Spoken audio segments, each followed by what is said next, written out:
Нөмір 125 бұйрыққа өзгерістер енгізу. Қазақстан Республикасының Білім және Ғылым министрінің 2019 жылғы 26 қарашадағы нөмір 509 бұйрығымен 2008 жылғы 18 наурыздағы нөмір 125 бұйрықтың 14.4.15 тармақтарына өзгерістер енгізілді. Бұл өзгерістер аптасына оқу жүктемесі 1 сағаттық пәндерді бағалау, сондай-ақ жекелеген пәндер бойынша сынақ қою рәсімдеріне қатысты 14.4 тармақ.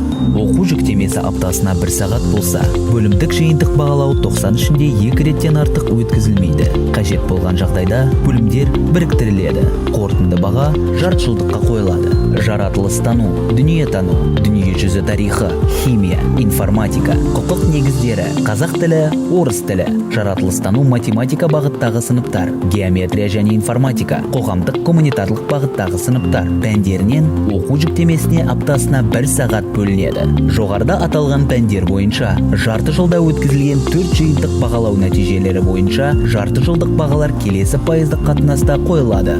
15 тармақ. 90-ның, жарты жылдықтың және оқу жылының соңында төмендегі пәндерінен есептелді қойылады. Өзін-өзі тану, көркем еңбек, музыка, дене шынықтыру, кәсіпкерлік және бизнес негіздері, графика және жобалау, алғашқы әскери және технологиялық дайындық, бастауыш сыныпта ақпараттық коммуникациялық технологиялар, жиынтық бағалау өткізілмейді. 15.1 тармақ.